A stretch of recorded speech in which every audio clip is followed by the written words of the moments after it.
হয় আমি 28 আৰু 29 তাৰিখে টাউনপুৰ উচ্চতৰ মাধ্যমিক বিদ্যালয়ৰ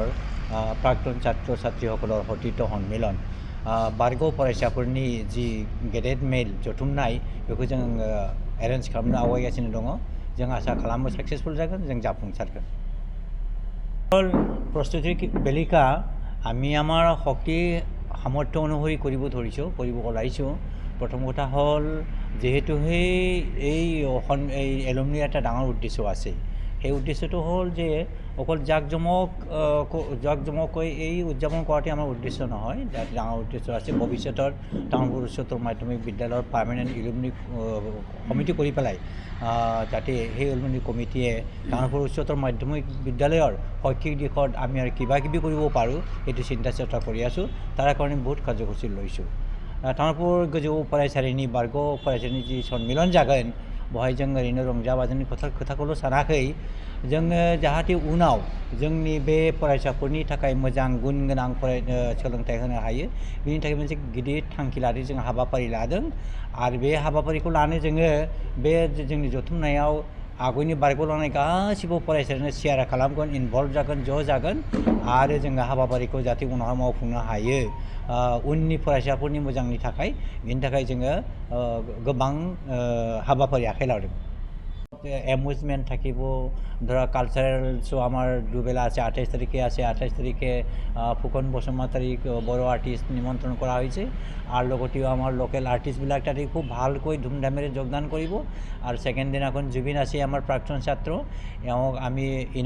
কালচাৰেল শোৰ ইনাগত হিচাপে আমি নিমন্ত্ৰণ কৰিছোঁ যে 29 তাৰিখেও जोंनि যথেষ্ট गोबां जोंनि अनजाथाव खनगिरि मेथाइगिरि जुबिन गार्गखौ जोङो लेंहरदों बिथाङा फैनानै बे कालचारेल श'खौ 29 तारिखआव बेखेवगोन होननानै जोंनो खोथा होदों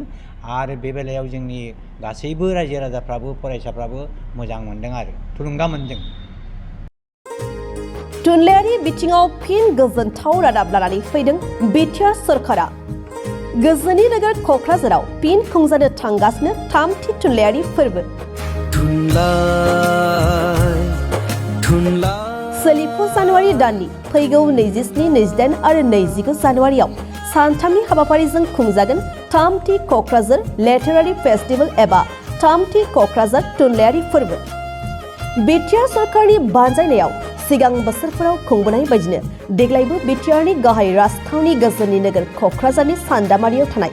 बड'सा कालचारेल कमप्लेक्सआव सानथामनि हाबाफारिजों खुंनो लादों थामथि क'क्राझार लिटारेरि फेस्टिवलखौ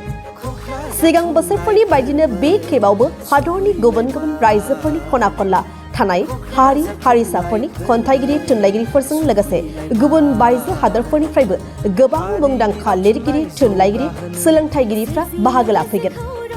थुनलाइ मुलुगखौ दावगाहोनो हादरनि खना खनला थानाय हारि हारिसाफोरनि राव थुनलाइखौ सोराङाव लाबोनो मुलुगनाङै थुनलाइगिरिफोरनि गेजेराव लोगो हमलायनाय खाबुनि गेजेरजों गाव गावनि राव थुनलाइनि सोमोन्दै मिथिहोलायनाय रायलायनाय आरो सोमोन्दोखौ गोख्रों खालामनायनि मोनसे जौसां खालामनानै होनायजों लोगोसे गोजोन अनलायनाय गोरोबलायनाय फोथायलायनायनि मोन्थोरखौ लानानै खुंनो लानाय बे थामथि थुनलाइयारि फोरबोआव बाहागो लाफैनो हाबाफारिखौ जाफुंसार होफैनो बयखौबो खावलायदों खुंफुं आफादा